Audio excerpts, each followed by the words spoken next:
I need to speak with you. Meet me in your office right away. I'd love to, Francis, but I have to debrief Sarif first. I suppose you could, or you could hear what I have to say and see if that doesn't change things. Pritchard out. I can't believe it, Jensen. An internment camp smack dab in the middle of Detroit. Shit.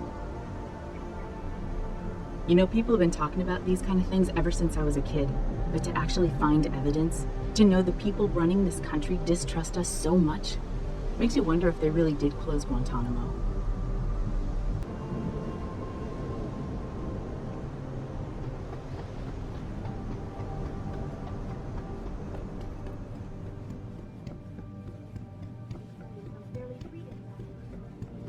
We need everyone on high alert. It's not only the prologues who might want to get it.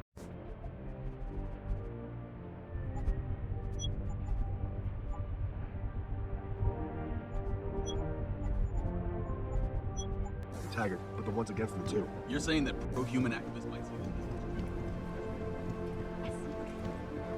Highland Park?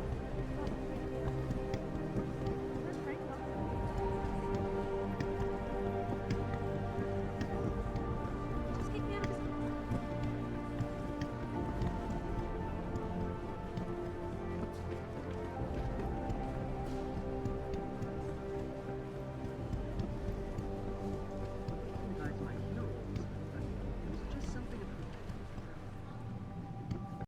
What do you want? As much as I hate to admit it, I need your help.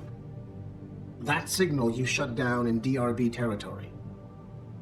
It's been active for almost a year. You telling me someone outside this company has had access to our network since before the first attack? I've detected intrusions before and shut them down swiftly every time. But whoever designed this particular algorithm is good. Very good. You've told Sarif? See, here's the thing. The intrusions were possible because of a backdoor access into our security system that I never even knew existed. The one Sanders' team used to get inside our plant. I've worked here for 7 years, Jensen, and this is the first time I've seen that particular access route. David Sarif created it specifically to bypass the firewall. He's hiding something, and I think you should find out what it is. Why me? Because, as far as I can tell, Sarif created that access and was streaming a lot of data through it shortly after your ex-girlfriend suggested he hire you. Don't you have some investigating to do?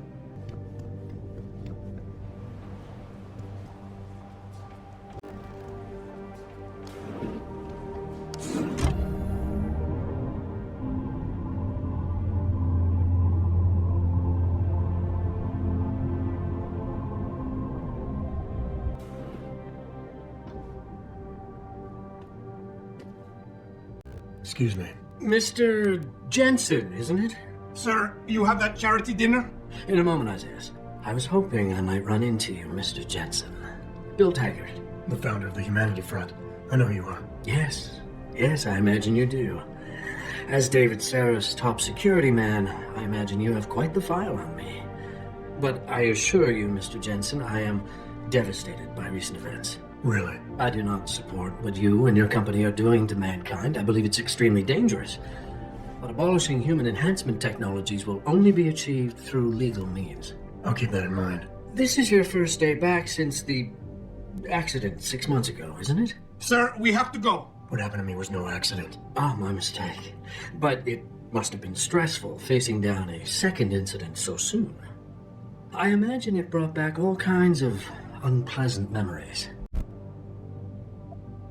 I appreciate your concern, Mr. Taggart, but it was nothing I couldn't handle. I'm a psychologist, Mr. Jensen.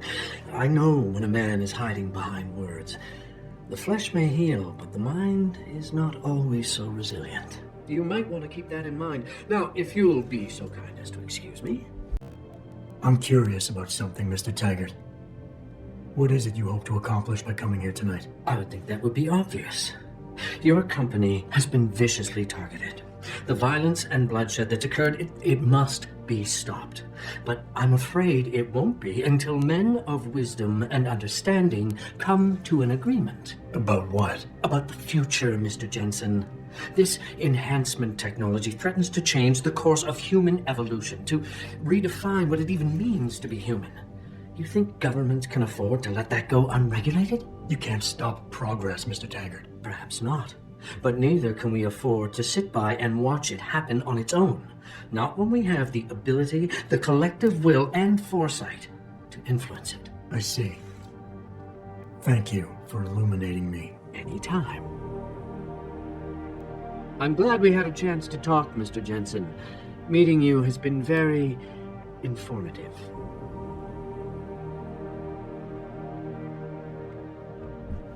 You're Taggart's aide, aren't you? Dr. Isaias Sandoval, isn't it? No need to play ignorant, Mr. Jensen. I'm quite sure you have a file on me that's as thick as the one you have on Mr. Taggart. You're an outspoken activist in your own right, Dr. Sandoval. When you have seen the things that I have, you find you have no choice but to stand up and be counted. Frankly, I am surprised an ex-cop like yourself isn't more disturbed by the dangers of this technology. Augmentations help a lot of people, Doc. Handicapped, war vets. Yes, but at what cost? My own friend had his life ruined by these so-called enhancements of yours. A man much like you who had no choice but to become augmented. Yet once he was, too much power can make you do terrible things, Mr. Jensen. I suggest you think long and hard on that. I'd like to hear more about your friend, Dr. Sandoval.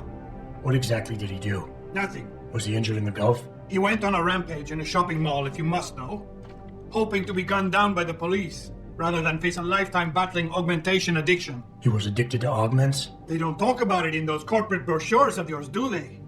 Neuropathy dependency, rejection psychosis, any number of physical and psychological ills have resulted from this technology, and yet we rarely hear a word about them. I'm sure the literature is out there. No thanks to the throng of corporate lawyers attempting to stop it. Your friend, did he succeed? Did he suicide by cop? No. Bill Taggart talked him down.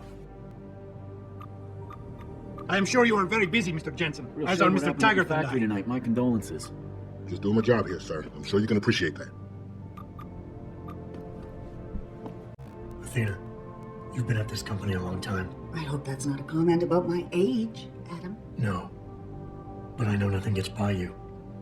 If Sarif had done something that could compromise us... Mr. Sarif has only the best interests of this company in mind, Adam. I'm not questioning that. Aren't you? I've been here since the beginning. I've seen how he built this up from nothing. He cares for his people. He truly believes what we're doing is important, and he would never do anything to jeopardize it. I shouldn't have brought it up. No, you shouldn't have. Now, if you'll excuse me, I'm busy.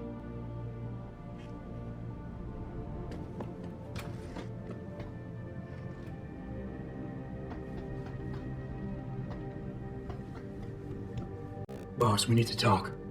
Is something wrong? I'm not sure. Did you set up a private access route to bypass the company firewall right before you hired me? What? Pritchard said someone's been using it to access our system since before the first attack. The security measures he and I set in place never stopped them because we didn't even know the loophole existed. Oh, I see. Frank's fixed that, though, right? He has now. But he's wondering why you never mentioned it. Frank's paranoid, Adam. You know that. Can a busy man forget things once in a while? You streamed an awful lot of data through that portal, boss.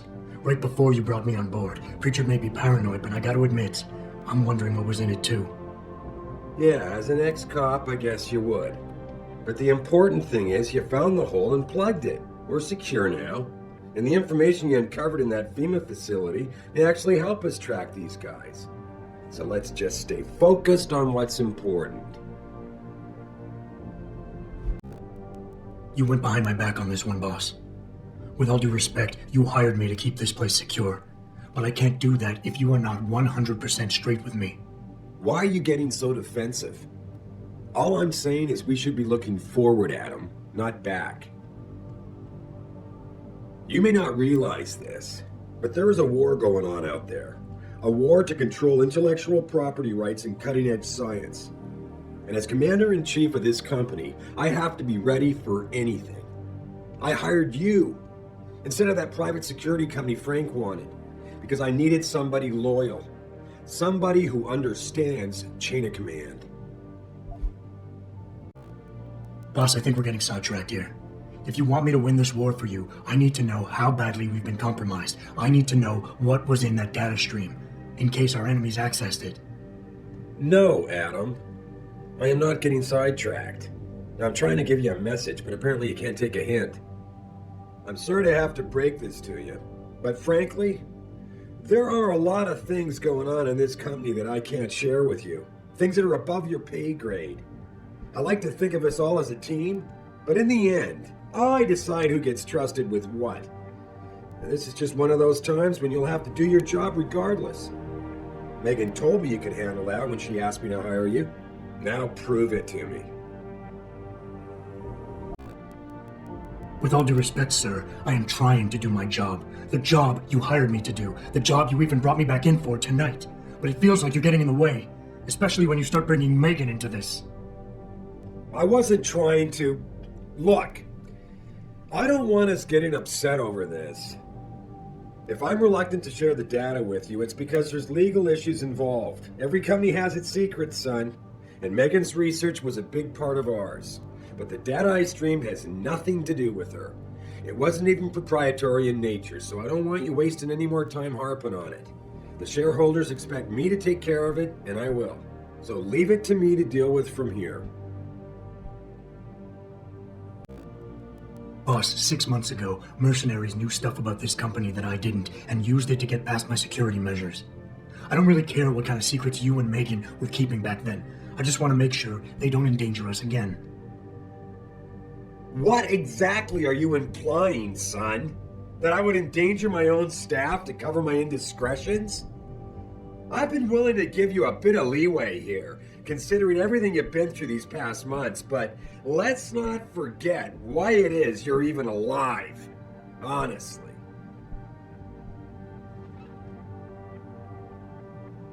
Are we done here? Because we still have to discuss our next move.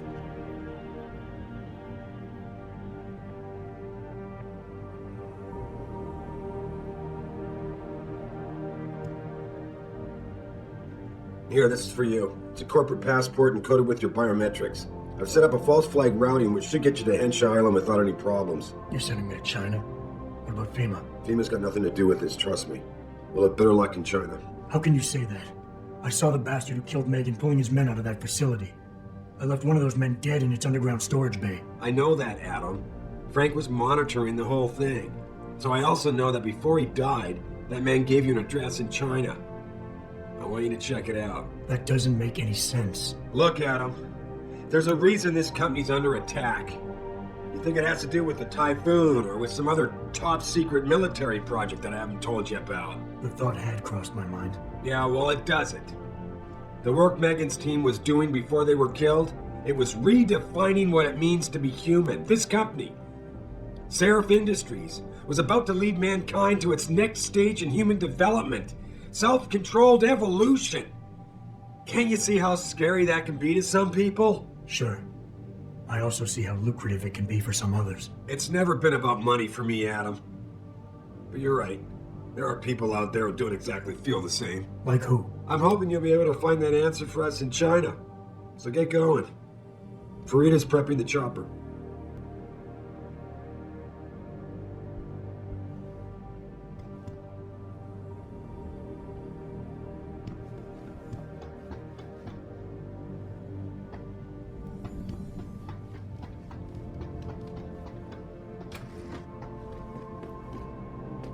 Sorry, Adam, I can't help you right now. I'm hungry.